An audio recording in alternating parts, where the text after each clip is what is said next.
हिसाब से भी माना जाए क्या?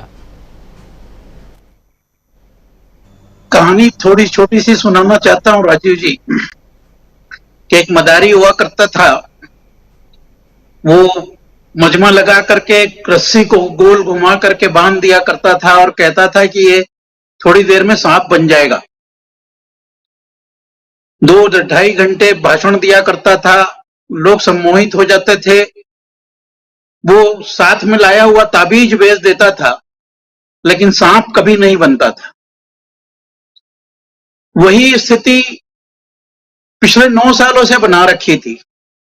ये टास्क देते थे, इनके फॉलोवर्स, इनकी अंधभक्ति करने वाले लोग उस टास्क को पूरा करने जुट जाते थे। लेकिन पिछले 3 टास्क इनके जो बुरी तरह फेल हुए, उसकी वजह से इन्होंने फिर से अपना वो पुराना रुख अख्तियार कर लिया है जिसके लिए ये जाने जाते हैं, जिसके लिए टाइम ने इनके बारे में लिखा था, द ग्रेट डिवाइडर।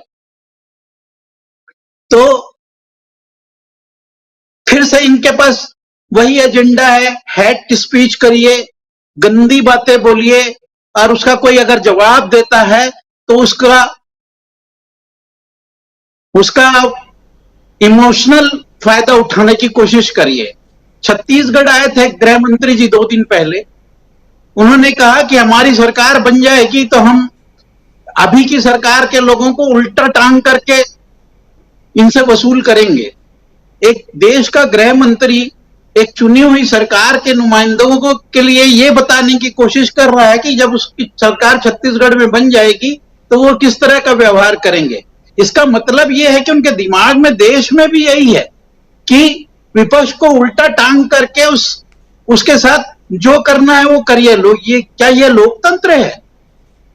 आप इस तरह का लोकतंत्र चाहते हैं? गणेश चतुर्थी की बात कर रहे हैं। गणेश जी तो सद्बुद्धि के देवता हैं।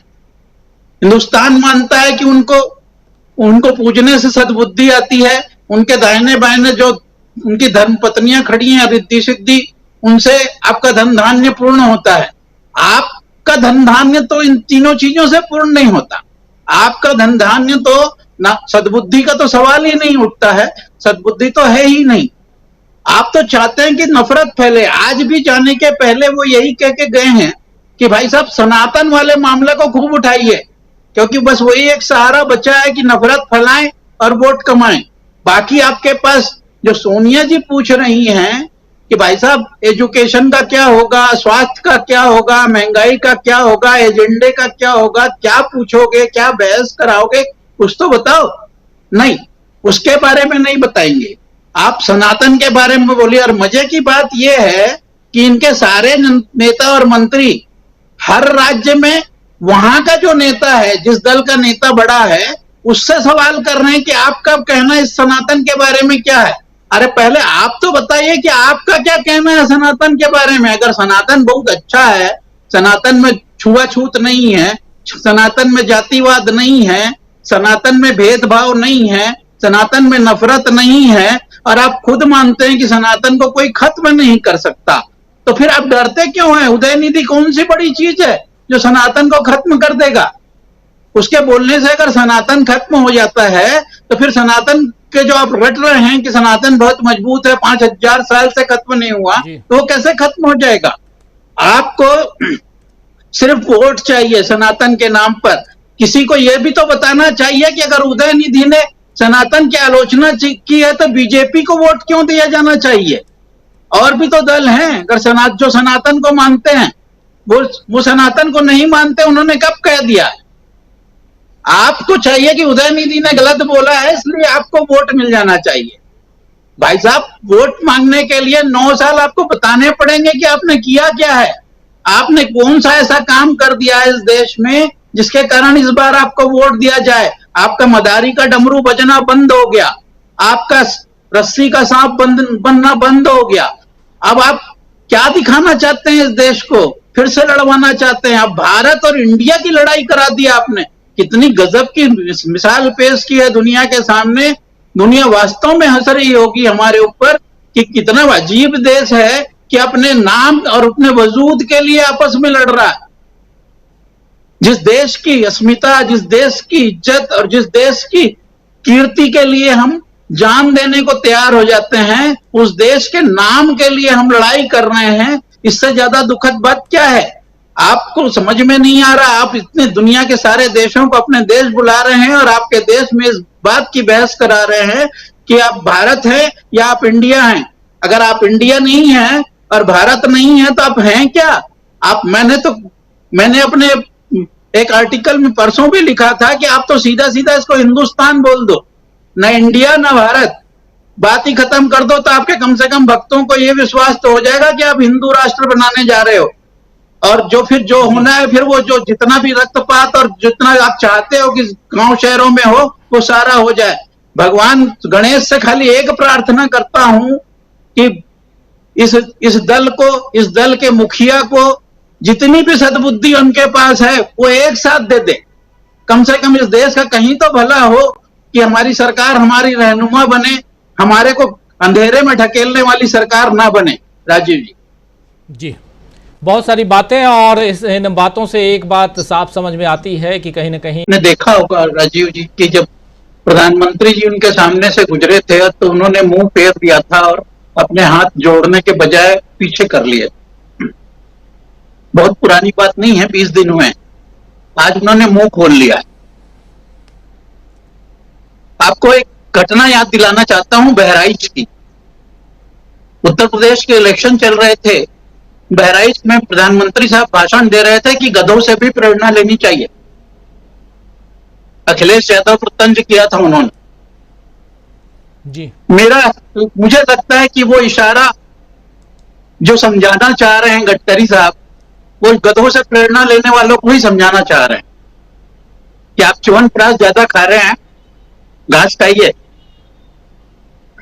दूसरी बात, राहुल गांधी की भारत जोड़ो यात्रा की शुरुआत भले ही केरला से हुई हो, लेकिन मैं मानता हूं कि वो शुरुआत पार्लियामेंट से हुई थी, जब उन्होंने नफरत के सबसे बड़े सौदागर को गले लगाया थी। शुरुआत कन्याकुमारी से शुरुआत हुई थी, आगे हाँ जी, वहां से शुरू हुई थी, लेकिन मैं मानता हूं कि वो शुरुआत पार्लियामेंट से हुई थी, जहां पर उन्होंने नफरत के सबसे बड़े सौदागर को गले लगाया था और एक दावा किया था कि मैं आपके दिलों में इतना प्यार, इतना प्रेम भर दूंगा कि आप इस नफरत को भूल जाएं। कन्याकुमारी से चालू हुई यात्रा हिमालय पर जाकर खत्म हुई और वास्तव में इस देश ने देखा कि एक युवा जिसने पार्लियामेंट में दम्भ भरा था कि मैं पूरे देश में प्रेम की दुकान खोल दूंगा, उसने इस कदर हलाकाम कर दिया है नफरतियों को कि दिन और रात सिर्फ एक आदमी दिख रहा है, वो है राहुल गांधी, और दूसरा दिमाग में घूम रहा है इंडिया। कितना अजीब बात है कि एक आदमी जिसने लगभग 4000 किलोमीटर पैर से नापा, उसको पूरी सरकार किसी भी स्थिति में नाप नहीं पा रही है। एक घटना और याद दिलाता हूं, अभी की वरुण गांधी जी ने मंच पर एक साधु संत जी के लिए कहा था कि भैया उनसे बात कर ले, क्या पता कल को मुख्यमंत्री बन जाए। मैंने पिछले एक एपिसोड में आपसे कहा था राजीव जी कि मैं 75 के बाद जो 77 में इलेक्शन हुए थे इमरजेंसी के बाद, और कांग्रेस का एक विघटन हुआ था, बहुत बड़े बड़े मंत्री अंत चुनाव घोषित होते ही पार्टी छोड़कर चले गए थे और कांग्रेस को हार का सामना करना पड़ा था। इस अघोषित इमरजेंसी काल में लगभग उसी स्थिति में आज बीजेपी है। बोल कोई अभी नहीं रहा है, कुछ लोगों ने बोलना शुरू कर दिया है। जिन लोगों को आपने उखाड़ने की और मिटाने की कोशिश की है, वो सब अब लगता है कि अंदर खाने में एकजुट हो गए हैं और उस वक्त का इंतजार कर रहे हैं कि जब चुनाव घोषित हो, और उससे ज्यादा इंतजार कर रही है इस देश की जनता, जो यह मान के चल रही है कि कब चुनाव घोषित हो और हम मुक्ति पालें। उनको मालूम पड़ गया है कि देश में नफरत के बजाय प्रेम का क्या असर होता है। उनको मालूम पड़ गया है कि विकास कैसे किया जा सकता है। उनको मालूम पड़ गया है कि इंडिया और भारत अलग अलग नहीं किए जा सकते। उनको मालूम पड़ गया है कि शाइनिंग इंडिया वाले कैसे हारे थे, और इसी कारण आज शायद ये इंडिया वाला बैलून जो है वापस लिया गया है कि राजनाथ सिंह ने चेता दिया था कि भाई साहब इंडिया इंडिया मत रखो, पहले भी एक बार हार चुके हैं अपन। इसलिए मुझे लगता है कि नफरत की जो दुकान थी उसका शटर बंद हो गया है। जो पप्पू था वो इनके ऊपर हावी है, इनके ऊपर इस कदर हावी है कि पहले दिमाग पर ही हावी होता था, अब वो देश के दिलों के जरिए इनके दिलों पर भी हावी हो गया है। जिस इमोशनल इंटेंशन से आप दुनिया के सामने और भारत के देश के जनता को आपने बेवकूफ बनाया था, वो सारा इमोशन अब नफरत की दुकान से हट करके प्रेम की दुकान पर आ गया है। और प्रेम की दुकान इतनी बड़ी हो गई है कि आपसे संभाले नहीं संभल रही है जनता। मैंने इस देश की जनता को इतना व्यग्र चुनाव के लिए कभी नहीं देखा है राजीव जी, जितना व्यग्र वो इस बार चुनाव के इंतजार में लगी हुई है कि कब चुनाव आ जाए और हम कब इस सरकार से मुक्ति पा लें। एक चीज का आगाह और करना चाहता हूं इस देश को और इस देश के विपक्ष को कि आज जो उपचुनाव कल हुए हैं, मतदान का प्रतिशत देखिएगा कि जहां जहां इंडिया के गठबंधन के दलों की सरकारें हैं वहां का मतदान प्रतिशत 75% से ऊपर है। और जो देश का सबसे बड़ा राज्य है, जहां सबसे ज्यादा मतदाता हैं और जहां एक होने वाले संभावित मंत्री का चुनाव हो रहा है, वहां पर मतदान का प्रतिशत सिर्फ 50 है। शिवपाल यादव जी ने एक बात कही थी चुनाव के पूर्व कि इस कंस्टिट्यूंसी में मुसलमानों को बाध्य किया जा रहा है कि वो वोट देने ना जाएं, उनको बलात् रोका जा रहा है। एक शिकायत भी दर्ज की गई चुनाव के मतदान के दौरान की जो रिटर्निंग अफसर हैं वो आधार कार्ड रख लेते हैं मुसलमानों का और वोट नहीं करने दे रहे हैं। तो ये मतदान का प्रतिशत क्या इस वजह से गिरा है? अगर इस वजह से गिरा है तो आपको जमीनी तैयारी बहुत करनी है इस नफरत की दुकान को बंद करने के लिए। सिर्फ आपको दिल और दिमाग में छाने से कुछ नहीं होगा, आपको जमीनी तैयारी किस तरह करनी है इस बात का अंदाजा इस चुनाव से लगा लेना चाहिए। राजीव जी बिल्कुल बिल्कुल, ये आप अच्छी जानकारी दे रहे हैं और एक जानकारी इसमें जोड़ना चाहता हूं कि कल ही सुप्रीम कोर्ट का एक